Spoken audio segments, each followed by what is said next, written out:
Isang mapagpalang araw po sa ating lahat and welcome po to our 365 daily devotion. At ngayong araw po, ang topic po natin is gaano katagal ang walang hanggan. So yung concept po natin para sa araw na to, ito po ay patungkol po sa eternity po.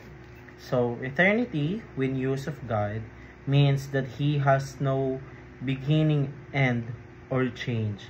He is the eternal, unchanging Creator, and He sees all moments, past, present, and future, at once. Psalm chapter 90, verse 2, while God exists beyond time, He still works within time according to His perfect will. So, yung eternity do po talaga is, ito po yung walang end po. Has no beginning and end or change. So, yun po yung sabi po sa concept po natin po patungkol po sa eternity. And yan naman to tayo po dumako po sa ating Bible reading na matatagpuan po sa Psalm chapter 90 verse 2 po. So, ito po yung sabi po sa English po. Before the mountains were born, or your brought forth the whole world, from everlasting to everlasting, you are God. Ito naman po sabi sa Tagalog, bago nilikha ang mga bundok, o bago mo nilikha ang lupa at ang sanlibutan, ikaw ay Diyos mula sa walang hanggan hanggang sa walang hanggan. So yun po yung sabi po sa ating Bible reading po. And now tayo dumako po sa ating teaching. Una, God is eternal and therefore unchanging. So, yung ating Panginoon Diyos po is eternal na po siya. So, there have no beginning and no end po. Yung ating Panginoon Diyos, so nag-i-exist lang po talaga kahit sa future, even sa past, or sa magiging new generation po natin.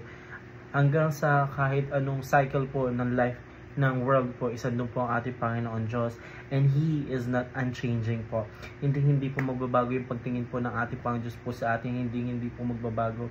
Ang ugali po ng ating Panginoon Diyos because He is the God of all and He is not unchanging. Pangalawang katanungan po, God exists both outside and inside of time. So yung ating Panginoon Diyos po is nag-exist daw po sa oras po, sa pamamagitan sa labas or sa pasok, sa loob po. Kasi yung ating Panginoon Diyos po, kasi nga po, 'di ba?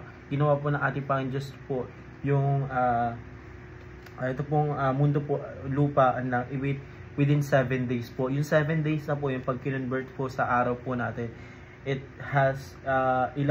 takes ilang years po yun. So, parang aabot po siya ng 300 years po. Parang, I don't know the estimated value, pero ganun po yung magiging estimated. I mean, ganun po yung magiging bilang po nun. Kasi, I'm not sure po kung ilan, sa isang araw po ng Panginoon Diyos po natin, is di ko lang po sure.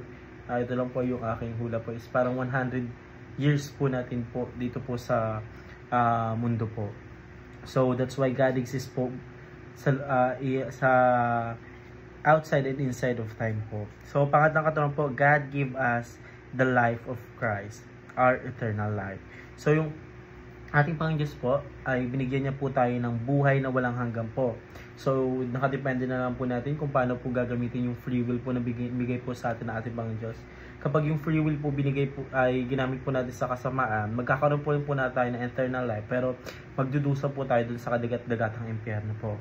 Pero kapag yung free will po naman po ng ating Panginoon Diyos is ginamit po natin sa kasamaan, sa pagsamba po sa ating Panginoon Diyos, sa pagsigaw po na siya yung ating Panginoon, is magkakaroon po yun ng eternal life po sa langit po. Doon po sa langit magkakaroon po tayo ng magandang buhay, payapa, tahimik, walang iniisip. So, yun po yung eternal life po sa langit. So, yun lamang po para sa atin. Maraming salamat po sa pakikinig. And see you po bukas para po sa ating daily devotion.